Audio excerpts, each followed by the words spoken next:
Hello everyone, my name is Jyoti Rana and I am assistant professor in St. Andrews Institute of Technology and Management.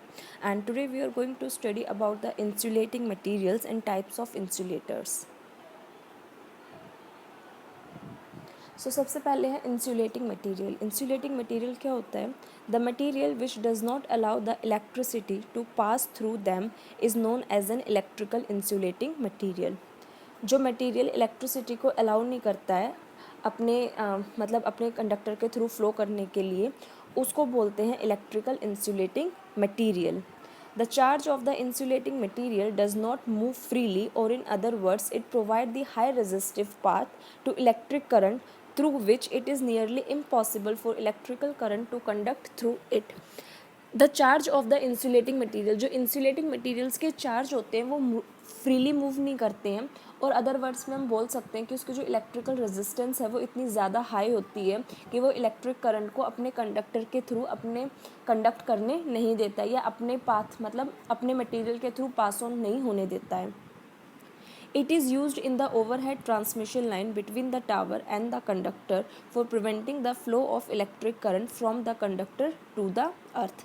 जो insulating materials को हम use करते हैं वो हम overhead transmission lines में करते हैं टावर एंड कंडक्टर के बीच में, ताकि जो इलेक्ट्रिक करंट है कंडक्टर का वो ग्राउंड के थ्रू ग्राउंड तक फ्लो ना करे. सो यहाँ पे जो मेरा इंसुलेटिंग मटेरियल की तरह काम कर रहा है वो मेरा क्या है? टावर. ठीक है. सो आई होप आप लोगों को इंसुलेटिंग मटेरियल समझ में आया होगा. इंसुलेटिंग मटेरियल क्या होता है कि इंसुलेटिंग मटेरियल की कैरेक्टरिस्टिक या बोल सकते हैं प्रॉपर्टी ये होती है कि वो अपने मटेरियल के थ्रू किसी भी इलेक्ट्रिक करंट को फ्लो नहीं होने देता है. ठीक है. उसकी इलेक्ट्रिक रेजिस्टेंस इतनी ज़्यादा हाई होती है कि वो इलेक्ट्रिक करंट के पाथ को अपने थ्रू फ्लो नहीं होने देता है. जो इंसुलेटिंग मटेरियल्स हैं इसको हम यूज़ करते हैं टावर्स और किसमें? ओवरहेड ट्रांसमिशन लाइन में टावर्स एंड कंडक्टर के बीच में, ताकि जो मेरा इलेक्ट्रिक करंट है वो कंडक्टर से होता हुआ ग्राउंड तक ना जाए. अब properties of electrical insulating material क्या है? The material must have high mechanical strength so that it carries the tension and weight of the conductor. जो इलेक्ट्रिकल मटेरियल है उसकी जो मैकेनिकल स्ट्रेंथ है वो बहुत ज़्यादा हाई होनी चाहिए, ताकि वो टेंशन को कैरी कर सके और कंडक्टर के वेट को भी कैरी कर सके. They must have high dielectric strength. उसकी जो डाई इलेक्ट्रिक स्ट्रेंथ है वो भी हाई होनी चाहिए. हाईली रेजिस्टिव होना चाहिए ताकि वो करंट के फ्लो को प्रिवेंट कर सके, for preventing the flow of leakage current from the conductor to earth. The material is non porous and free from impurities.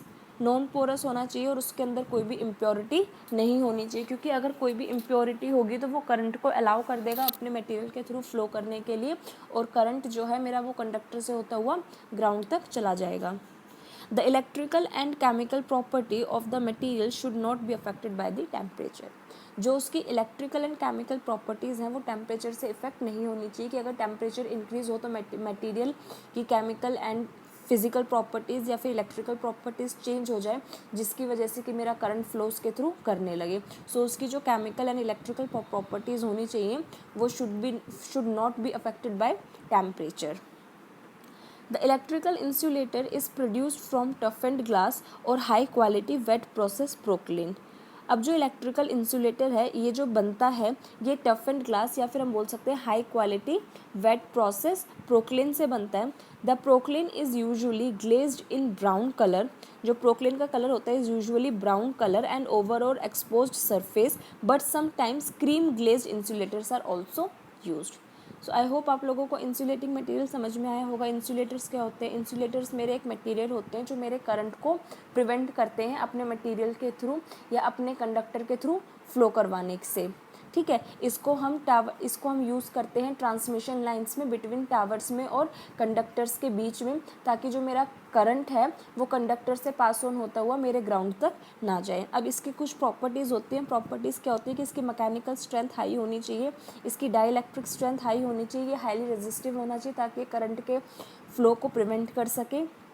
Non porous होना चाहिए, इसके अंदर कोई भी इम्प्योरिटीज़ नहीं होनी चाहिए, और इसकी जो इलेक्ट्रिकल एंड केमिकल प्रॉपर्टीज़ हैं वो मेरी ऐसी होनी चाहिए कि वो टेम्परेचर से इफेक्टेड ना हो.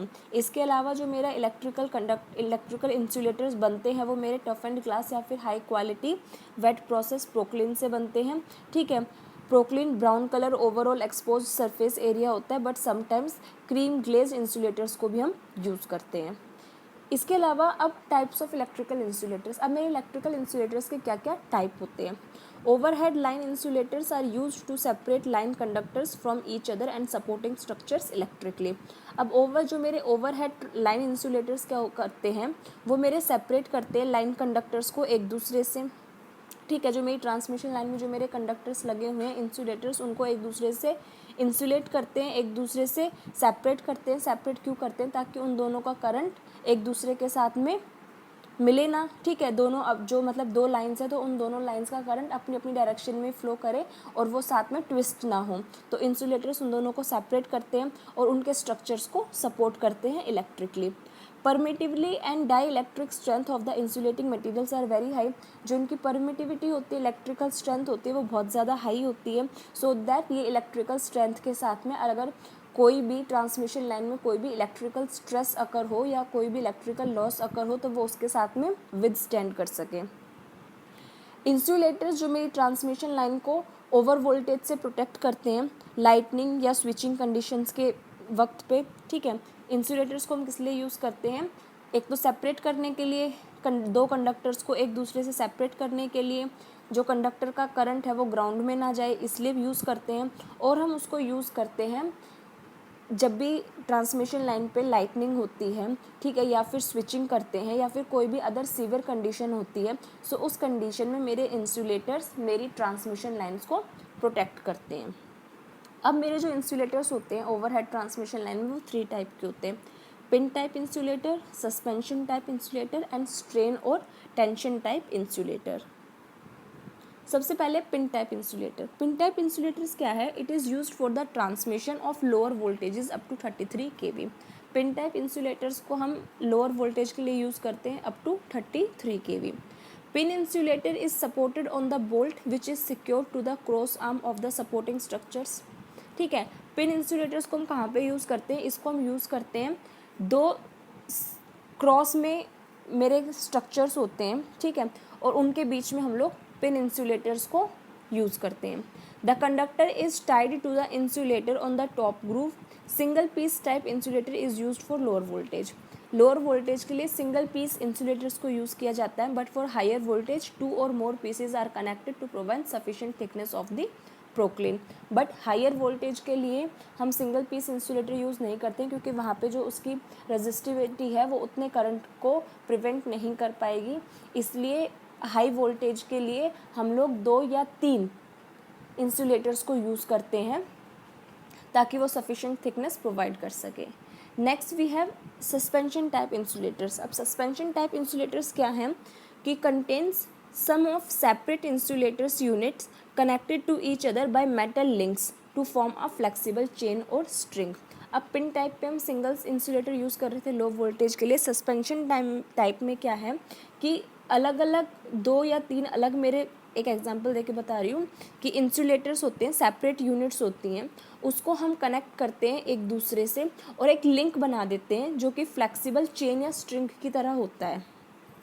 The insulator string is hanged from across the arm of the support. अब इसको हम कहाँ पे हैंग कर देते हैं? जो मेरे सपोर्ट्स होते हैं, ठीक है, उनकी आर्म पे हम इसको कनेक्ट कर देते हैं। The conductor is attach to the lower unit of the insulator. अब यहाँ पे जब हम कंडक्टर लगाते हैं, जो मेरा कंडक्टर होती है, जो मेरी ट्रांसमिशन लाइन होती है, वो मेरी कहाँ पे कनेक्टेड होती है? वो मेरे lower unit of the insulator पे अटैच्ड होती है। पिन टाइप में हम जो कंडक्टर लगा रहे थे वो कहाँ लगा रहे थे? टॉप ग्रूव पे लगा रहे थे। सस्पेंशन टाइप इंसुलेटर्स में जो हम कंडक्टर यूज़ करते हैं वो उसके लोअर पॉइंट पे यूज़ करते हैं, लोअर यूनिट पे यूज़ करते हैं। नेक्स्ट वी हैव स्ट्रेन और टेंशन टाइप इंसुलेटर। अब स्ट्रेन और टेंशन टाइप इंसुलेटर क्या है? Is design for handling mechanical stress at angle positions where there is change in the direction of the line or at the termination of the lines. Strain और tension type insulators को हम design करते हैं ताकि वो mechanical strength को different angles पे handle कर सके, ठीक है, या फिर जब भी मेरी ट्रांसमिशन लाइन की डायरेक्शन चेंज हो या फिर उसका टर्मिनेशन हो, सो उन पोजीशंस पे, उन पोजीशंस पे मेरा करंट लीकेज ना हो, तो उस पोजीशंस पे हम यूज़ करते हैं स्ट्रेन और tension type insulators. For high voltage lines having longer spans and greater mechanical loading, suspension insulator strings are arranged in horizontal positions. High voltage line के लिए जिनकी लॉन्गर स्पैन होती है, मतलब जिनकी लेंथ ज़्यादा होती है और मैकेनिकल लोडिंग ज़्यादा होती है, सो उस कंडीशन में सस्पेंशन टाइप इंसुलेटर्स को हॉरिजॉन्टल पोजीशन में यूज़ किया जाता है. ठीक है. सो मेरे 3 टाइप के इंसुलेटर होते हैं, pin, suspension and strain. If you have any doubts regarding insulators and type of insulators, so you can ask me. Thank you.